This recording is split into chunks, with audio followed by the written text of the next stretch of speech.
I'm Dr. Swanee Jett, and I've had a passion for public health for over 30 years. Now I'm in a position to affect change, and these are the critical conversations about health and our community, with people who can help me make those changes.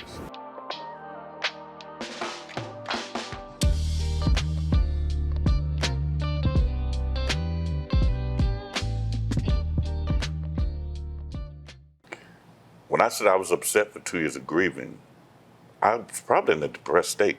I didn't know what that was. Because you got to imagine, I stopped playing football for you because I was flunking out of school. And the head coach at the time was upset that I wouldn't change my major. And I made a decision at that time, and you're talking about a kid that's 19 years old, that I'm going to quit football. And I also ran track, but we didn't have a track team at that time. And I'm going to go about my own way. Well, they took all my books. I had to go to the library, right, to just get out the semester. So think about that where I'm at now. I had all F's at midterm because we practiced until 10 o'clock at night. Right? We had 2 practices. Then I come back because they changed the coaches, but the coach became the athletic director, so Joe Gillum becomes the coach. He comes and talks to me, recruits me to come back on the team. And I trained from 88 when I left, or 87 when I left, to 89 to come back and try in spring of 90, get back on the team. Now I know I'm in the top 2 receivers, tight ends, and then they come to remove me. And by the time they gave me my eligibility back, it was 2 games left in the season. What am I going to do with that? And you imagine, I trained for a year and a half to come back just for that to happen. So you're going to hit a depressed state. But then you start to think about, all right, now I got a kid, now I got to go to work, I got this degree. What does this mean? Because ain't nobody knocking on my door for a job, right? And you're an athlete that everybody looks like that don't have brains, right? Because you just got brawn, you don't have brains, right? So once you got done, or once you got over depression, if you ever get over just that aspect of what happened, how did you pivot and start working at the jobs you did? Because I know at one point you was at MSD. Yes. I have no clue. I just, when I came out, it was just crazy because I didn't know where to start. I didn't know where to go, who to go to. Right. Went to some folks and they were just like, well, go apply here and we'll see what we can do. So I remember I worked for a business and it was called G&G Distributions. And we used to meet in this warehouse. And I didn't have a car at the time, so I would get a ride out there, I would catch the bus. And we would show up and he had a warehouse full of stuff. It would be barbecue sets, it would be coloring books. This almost sounds like Tommy. Water bottles.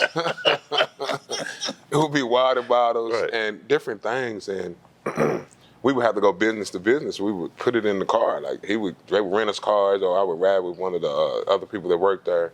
And we would go business to business selling these things. We had to pitch them. Oh, wow. And talk. And so it was like, but I had to go get some money. Right.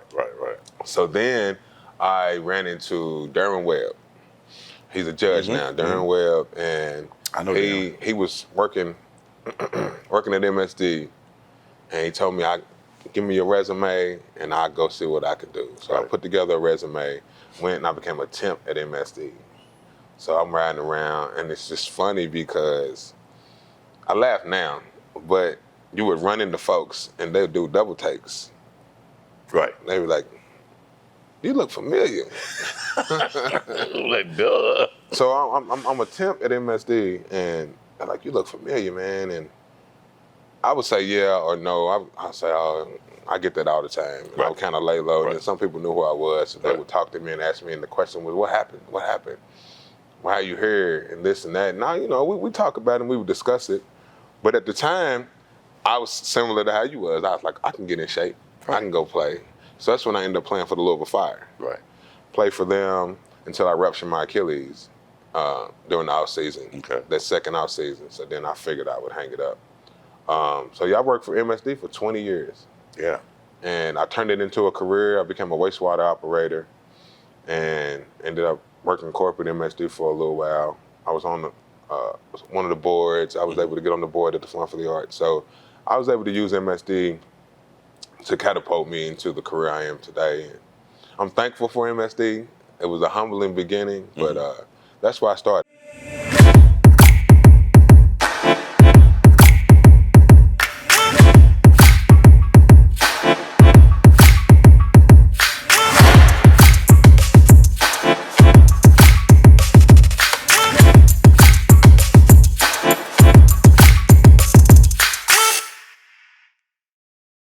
This episode of CEO Live Talks is brought to you by Park National Bank. Pay with confidence. Your Park debit card is the fast, safe, smart way to pay this holiday season. Get more details online at parknationalbank.com. If you or someone you love is considering therapy, contact the professionals at Park Duval Community Health Centers today.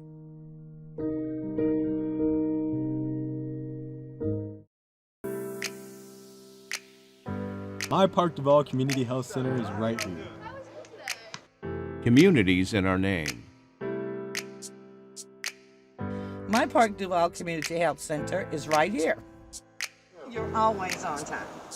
Because we serve the community. My Park Duval Community Health Center is right here. Park Duval Community Health Center, providing quality health care, one person, one family, one neighborhood at a time. Hi, my name is Farron Jackson. This is Shakoya Gurton, and we're both medical assistants here at Park Duval Women's Health. We specialize in pregnant women, mammograms, ultrasound, and any vaginal complaint. So we offer free pregnancy tests. We offer glucose testing for our patients who are 27 weeks pregnant. We offer mammograms if they need one, if they find any lumps in their breast, and we also offer ultrasound if there's any abdominal pain or a pregnant patient. It's important for our women to keep up with their bodies because if they was to have a lump in their breast and they don't perform monthly, everyday breast check, it could be a lump there that may need a mammogram, and we could catch it just in case it's cancerous. You can contact us at pdchc.org, or you can call 502-774-4401, extension 1142. My Park Duval Community Health Center is right here for them. Park Duval Community Health is right here for your children's primary care. At Park Duval Community Health Center, our team of highly dedicated pediatric physicians administer state-of-the-art care right here, every day. Because serving the community is more than part of our name, it's our mission. Park Duval Community Health Center, providing quality health care, one person, one family, one neighborhood at a time. You know, when you look back on making transitions, when I first left college, I worked at Taco Bell. I had to make money. You know, my girlfriend was pregnant at the time. And the coaches actually came up there like, they told my girlfriend, "Do you know who he is?" She was like, "No." It's like, you know he could be making money. Right, man. Playing ball or something like that. And it was like, please convince him to come back to school or at least go play arena or do something. And arena at that time paid $500 a game. It was something crazy when I moved to Louisville. And I was like, I'm not going to do that. And then I started working security because I always worked security in college. And I remember after that, I got a job because nobody helped me get a job. After I got my master's, I got a job at ConAgra. It was producing chickens. So tell you a quick story, funny story, and this is how I marked my career. So I worked the late night shift, and 100 chickens came down the line every minute. So chickens come fresh off the truck, they cut the chickens up. I got USDA inspectors there. It's blood, the line, everybody spoke Spanish, so I spoke a little Espanol at the time. And I had a mock on. Now I got 2 kids at home, so I put my mock on the back, you know, because it smelled. and the line broke. Now at this time, I'm only making $31,000 a year, which might have seemed a lot back then, but it wasn't. Not for somebody with a master's degree in engineering. So the line broke, right, for 10 minutes, right, 100 chickens per minute. It was 1,000 chickens on the floor. And I said, you mean tell me I done stopped playing football for this? I took my mock off and I left. And I was down in Dalton, Georgia, and I moved to Kentucky, right? And then I made the transition, start with the University of Kentucky, and that's how I sort of landed eventually at the health department. And then the career took off. So God sort of paved the way for me to go, and that helped me raise my two sons, which I ended up getting custody of solo myself, and made that transition. But you had a more difficult one because you had 5 girls and you had some athletes, right? So 3 of your girls went to college, played basketball, and right now one of them's still in doing volleyball. So talk to me about your daughters. That MSD trip was very, very humbling, but it was also rewarding because MSD, I worked a lot of hours, but I was also able to finesse it and finagle it to where I was able to make every practice. I was able to make every trip that they needed, every activity and everything. So, and I was also able to work some overtime to get some money to pay for a lot of that because it cost major and money. Do trips from AAU. And with them, they were my world. So it started off cheerleading. I was dropping them off for cheerleading, and then as they got older, Ilea, she's the oldest that plays basketball. She scored over 1,000 points at Male High School. Yeah, and she's 6'3". So we had a daughter that's 6'3". Very beautiful. Another daughter that's 5'11", and then I got my shorty that's the volleyball player. Them 3. Just putting the time and the one-on-ones and taking them to training and just putting in that time. MSD, the time I had there, they were able to be flexible with my schedule, and I was able to put in the work that I needed with them. So currently, Ilea, she finished up playing at EKU. She signed with the University of Cincinnati, got hurt, had some surgeries, wanted to continue playing, went and signed with EKU, and now she's currently the director of basketball operations at the University of North Florida. She took that position at Abilene Christian last year, and now she's upgraded and now she's down in Jacksonville. We just moved her in. I got on the road Saturday, took her down, moved her in, got her in her office and everything, and then came back Monday morning. So that's a good 10-hour drive. Yeah, a little turn and burn. Get her down there, and she's everything's good. India's in town for the summer. She has a summer job working for the Backpack League over at First Gethsemane. But she has one more year at the University of West College down in Mississippi, Holly Springs. She plays basketball down there, and she's killing it. She's graduated. She's scheduled to get her master's, and she wants to teach. So she wants to stay down in Mississippi and help the education program down there and teach. But she has one more year. And then Mariah is at Kentucky State University, excuse me, playing volleyball for a scholarship. And she's looking possibly to transfer to West College to go play down there with her sister. She'll have 2 years left. And she'll have 3 years left. 3 years left. Yeah, okay. So they're reaping the benefits of a lot of hard work and a lot of being humble, eating humble pie. I remember some days at MSD crying, literally, just because you go from flying on airplanes and stretch lines with Peyton Manning and some of the greats to being in a job working as a temp for $7 an hour. It's very humbling. It's very humbling. It's very humbling, but when the smoke clears and the clouds go away, man, everything is worth it. And where I'm at today, I am happy. God is good, life is good. So I'm humble, but I'm very fortunate. Hi, my name is Farron Jackson. This is Shakoya Gurton, and we're both medical assistants here at Park Duval Women's Health. We specialize in pregnant women, mammograms, ultrasound, and any vaginal complaint. So we offer free pregnancy tests. We offer glucose testing for our patients who are 27 weeks pregnant, We offer mammograms if they need one, if they find any lumps in their breast, and we also offer ultrasound if there's any abdominal pain or a pregnant patient.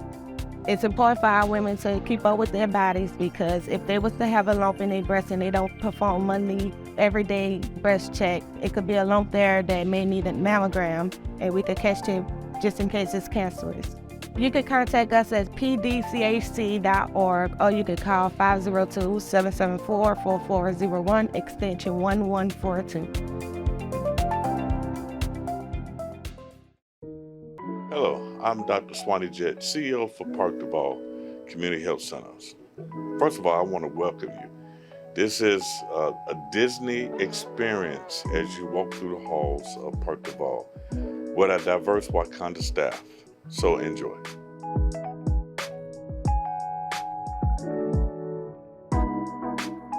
As you begin to look on the outside, walk in, you will see brand new floors, nice sign with Community Health Center on it, and our registration and information area. As you walk through the facility, you will be introduced to pharmacy, adult medical, X-ray, and laboratory. Also, within Park Duval Community Health Centers, we have women's health, OBGYN services, as well as pediatrics.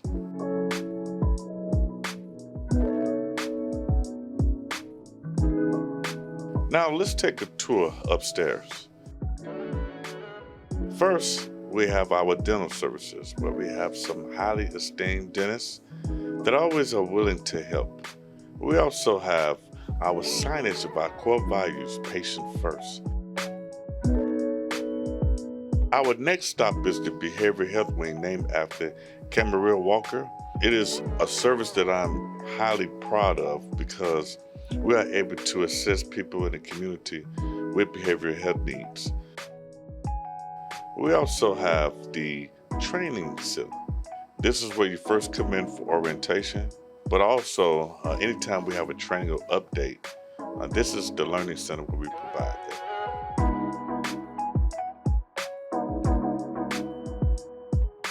We conduct WIC, nutrition, and open enrollment for healthcare.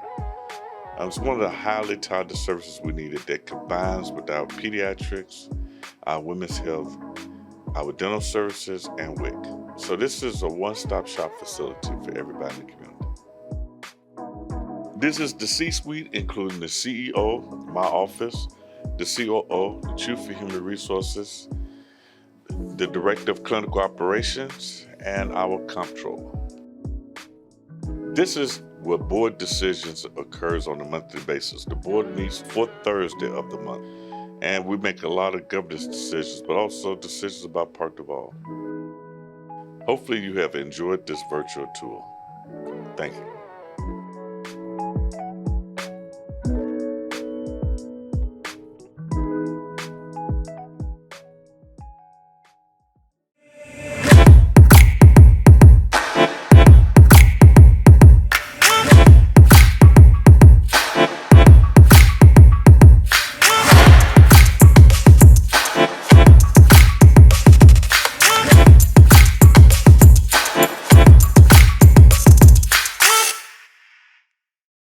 Now, talk about, because now you're at JCPS, right?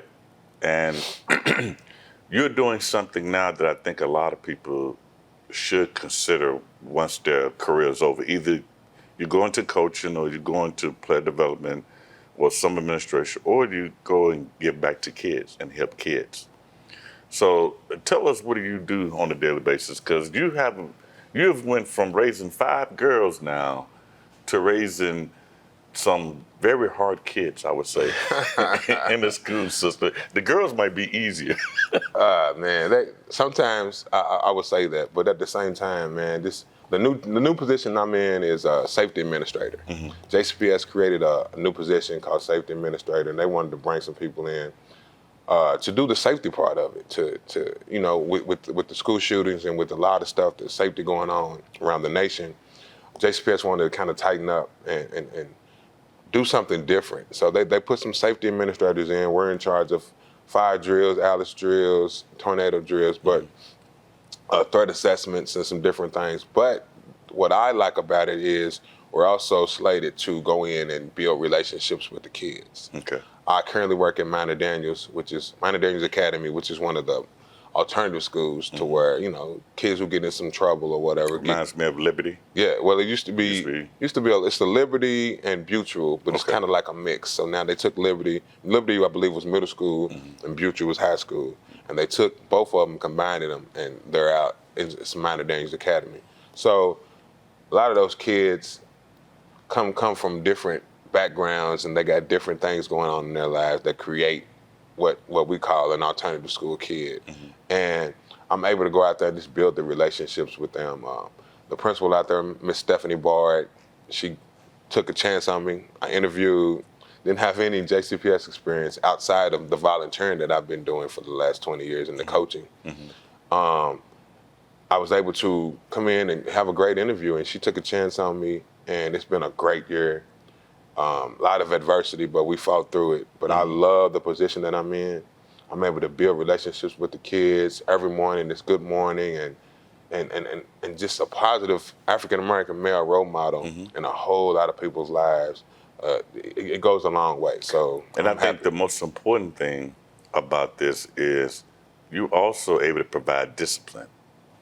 You know, most of the teaching system in Louisville, 70% is white teachers, right? So you don't even have 10% of African-American men in school presence, whether it be a teacher, whether it be a safety administrator, anything.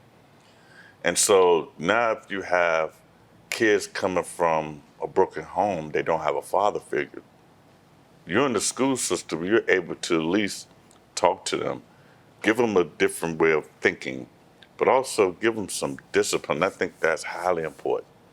So you do that in the school system, but let's talk about your coaching, because you've been coaching for a long time. Something I do need to get back into. It's very, very, it's time consuming. So I don't know how you're going to get back into it, because I know your schedule.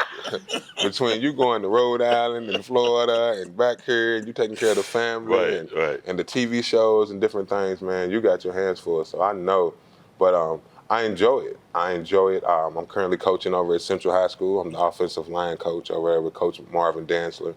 And we have a great group of kids coming in and coming back. And I'm really enjoying that. I used to coach for the Fly J Rams down at Fly J Field in the West End. And I was able to build some great kids and some great opportunity for a lot of those kids, to the point of where they come back and they Coach Green and they're hugging and they got success stories. And so I just want to give back. God blessed me with a talent of playing football, and I was able to use my football to create the person I am today. If it wasn't for the sport of football, I wouldn't be who I am today. And I just want to teach that and the adversity that you're going to go through. Life is going to be tough. I just want to teach the kids similar to football. Football's tough, man. You know, we had 2-a-day practices, and we had to get up, and you had to be on time to everything, and it's a team atmosphere, and you had to play your role. And life is like that quite a bit. You have to, you go into a situation where you have to play your role at your job. You have to play your role in life with your family, and it can get tough. You know what I'm saying? You can have the adversity similar to football. That's why I love the sport of football, because it taught me to fight through some adversity. It also taught me team and how to be a great team player and a great team member. And it also taught me that you're going to have team members that aren't your friends or aren't team players, and you learn that in life. You're going to go through that in life. So I'm able to bring that experience to the kids at Minor Daniels and also to the kids that play for me at Central High School. And I think probably the biggest lesson there, because I do have a lot of you look at the show, and last Saturday I talked to kids. Life is about choices. Football gave me the work ethic that transcended to academics. I only went to school to play sports. Unbelievable when you think I got 5 degrees. I only went to school to play sports because I hated school. But I knew it was the end to me. But it paved the way for everything else. Just by playing sports, it gave me structure, right? So I think, you were a great football player, right? I remember watching you play back in the day. But your legacy is your 5 kids, the seeds you put into them, the seeds you have put into people at JCPS, and then the seeds in all the kids that you have talked to and that have followed you and look up to you. Because there's not a place that I go that people don't know you. Might be a few places I go that people don't know me. Right. And then there's a lot of places we go, they come up to us both, right? But your legacy is long lasting because everybody remembers, right? Everywhere you go. And they not only talk among friends, but they tell their kids. And so that's a living example. And that's a legacy to be proud of. I'm proud of it, and I say it all the time. I was just a kid growing up, and God blessed me with a talent. I was able to use that talent to go get my school paid for. Growing up, my kids growing up, a lot of parents used to be like, "Oh man, your kids are going to the WNBA, and your kids are going to be great. They're going to be rich playing basketball one day." And I was just like, man, I just want them to get their school paid for. Right. Come in debt-free, school paid for. A lot of the mistakes that I've made, I was able to keep them from stepping in those holes and those pitfalls that could possibly send them on the same path that I went through. Mm-hmm. I tell people all the time, man, you may not know what to do, but you know what not to do. Right. So let's teach these kids what not to do. Don't let them keep making the same mistakes that we made, and pave a way for them so they can be successful, so the generation after them can be successful. So I was a kid, God blessed me with a talent, and I was able to finesse and use that talent to go get me a degree and to build some adversity to make it through to where now life is pretty good. I don't have too many complaints. My kids are grown. I got 3 grandkids that I get to feed chocolate ice cream every morning for breakfast. Thing to feed them. So, Wrong thing to feed them. That's what grandparents get to do. I get to do that. It's my turn to be the spoiler and the grandparent, and I'm able to do it. And I'm successful, and I'm still growing. But I just thank God for my journey. Now you have an MBA, so what's next? Because you still have a full life ahead of you. A few years left than I do. I'm not sure. I guess when I'm sitting next to you, I get to network and create relationships and with people like yourself and other folks growing up. A great friend, my line brother. We have great times. We're able to work hard and we're able to play hard and just enjoy and bounce ideas off of each other to the point of where you never know what the future may have. I worked at MSD for 20 years. Mm-hmm. I need 7 years to retire. Mm-hmm. So I got my first year, same retirement system as JCPS, so I got about 6 more years, and then I can look at retiring. But who knows? Maybe some business ventures, maybe some coaching, higher level coaching. I think it's time for UofL to make that call. I think it's time for the athletic department to look and not only induct you into the Ring of Honor, Hall of Fame, but also to bring you back into administration, because this is a homegrown product, right? If they could bring Deion Branch back, this is a homegrown product that everybody knows and look up to, and that is legendary. So thank you for coming to my show. Man, and look forward to being at your ceremony in the future. I appreciate you, my brother, man. Thanks for the opportunity. I look forward to more opportunities with you, man. Thank you, sir. This concludes our show for the day. Hopefully you enjoyed it, and have a great weekend.